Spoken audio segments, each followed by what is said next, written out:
एक बार फिर इलेक्शन से जुड़ी ऐसी न्यूज आई है जो आपके होश उड़ा देगी। ये देखने को मिल रहा है कि जैसे जैसे चुनाव की तारीखें पास आती जा रही है, वैसे वैसे ही चुनावी दंगल का माहौल भी गर्म होता जा रहा है। अब इस दंगल में तो वैसे ही बहुत सारे योद्धा है जो अपने कारनामे देश के सामने रख रहे हैं, बट पिछले कुछ टाइम से लग रहा है कि जुडिशरी भी इसमें इनडायरेक्टली पार्टिसिपेट कर रही है। हाल ही में पता चला है कि सीनियर एडवोकेट्स कपिल सिब्बल और अभिषेक मनु सिंघवी की रिक्वेस्ट को ध्यान में रखते हुए सुप्रीम कोर्ट ने ईवीएम इलेक्ट्रॉनिक वोटिंग मशीन से जुड़े केस को 16 अप्रैल के लिए लिस्ट कर दिया है। इस केस के लीड पिटिशनर और कोई नहीं बल्कि सीनियर एडवोकेट प्रशांत भूषण है, जो कि ADR association for democratic reforms को रिप्रेजेंट कर रहे हैं और जिन्होंने इस केस में ईवीएम और वीवीपीएटी की क्रॉस वेरिफिकेशन की मांग की है। लेकिन आज हम लेकर आए हैं आपके सामने एक सुप्रीम कोर्ट की वर्डिक्ट, जिसमें सुप्रीम कोर्ट की बेंच ने चुनाव को ध्यान में रखते हुए एक बहुत ही बड़ा फैसला दिया है। और आपको बता दें कि सुप्रीम कोर्ट की इस बेंच में जस्टिसेस अनिरुद्ध बोस और संजय कुमार शामिल है। एक तरफ जहां सुप्रीम कोर्ट इतने टाइम से इलेक्शन और इलेक्शन कैंडिडेट्स पर बहुत सख्ती से पेश होते हुई नजर आ रही थी, वहीं अब सुप्रीम कोर्ट ने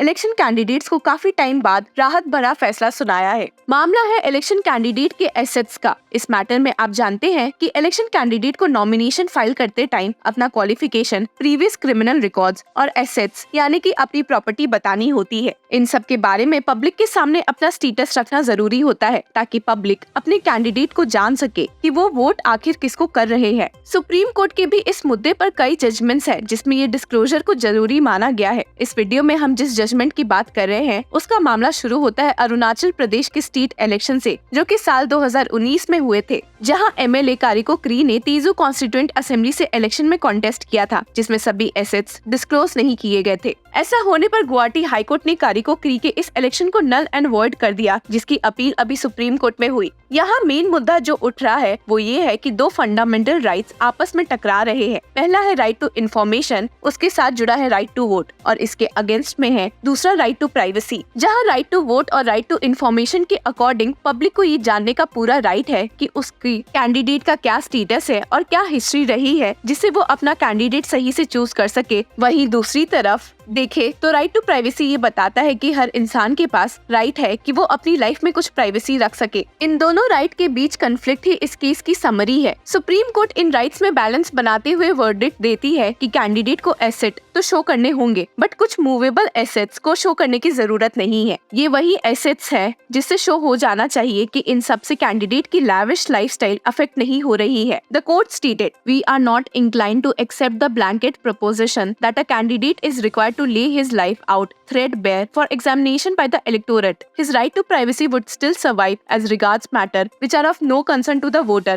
or are irrelevant to his candidature for public office. इसके साथ ही कोर्ट ने ये भी ऐड किया है, no absolute right for the voter to know a candidate is not required to lay his life out threadbare for examination by the electorate. आगे supreme court अपने judgement में कहती है कि कैंडिडेट को अपने एसेट्स के बारे में बताना है, पर इसका मतलब ये नहीं है कि फैमिली के छोटे छोटे एसेट्स को भी डिस्क्लोज करना चाहिए। The bench stated, it is not necessary that the candidate declare every item of movable property that he और his dependent family members owns, such as clothing, shoes, crockery, stationery, furniture, etc. unless the same is of such value as to constitute a sizable assets in itself or reflect upon his candidature in terms of his lifestyle and required to be disclosed. अब सोचने वाली बात यह है कि ये effect वाली fact कैसे डिसाइड होगी, तो इसके लिए सुप्रीम कोर्ट ने कहा है कि ये सब केस टू केस डिपेंड करता है। इसको चेक करने के लिए कोई हार्ड एंड फास्ट रूल नहीं हो सकता है। The bench stated, every case would have to turn on its own peculiarities and there can be no hard and fast or straight-jacketed rule as to when the non-disclosure of a particular movable asset by a candidate would amount to defect of a substantial character.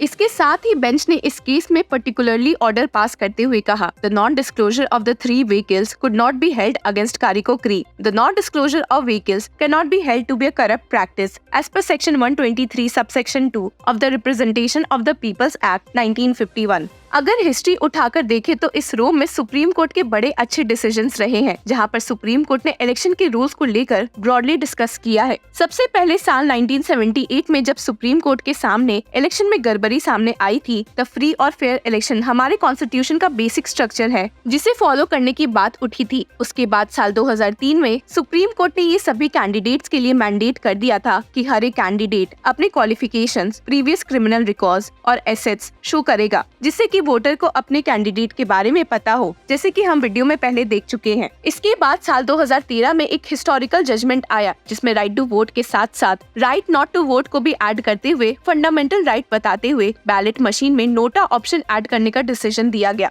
अब साल 2018 में supreme court ने asset से जुड़े मामले को एक PIL के थ्रू उठाया, जहां सुप्रीम कोर्ट ने सख्ती से एसेट रिवील करने का आदेश दिया। बेंच ने कहा, there assets and sources of income are required to be continuously monitored to maintain the purity of the electoral process and integrity of the democratic structure of this country. इसी case में supreme court की bench कहती है कि ये voter का fundamental right है कि वे अपने कैंडिडेट के बारे में जाने। The obligation of a candidate to disclose both his assets and the source of income is a part of the fundamental right of citizen to know under Article 19, subsection 1A of the Constitution. इसके आगे court कहती है कि voter के right election में खड़े हो रहे हैं कैंडिडेट के राइट से ऊपर होता है। A candidate's constitutional right to contest an election to the legislature should be subservient to the voter's fundamental right to know the relevant information regarding the candidate. Court इस लॉ के होने के effect बताते हुए कहती है कि the amassment of unaccounted wealth by lawmakers is the mark of a failing democracy. If left unattended, it would inevitably lead to the destruction of democracy and pave the way for the rule of mafia. इसी point को आगे बढ़ाते हुए justice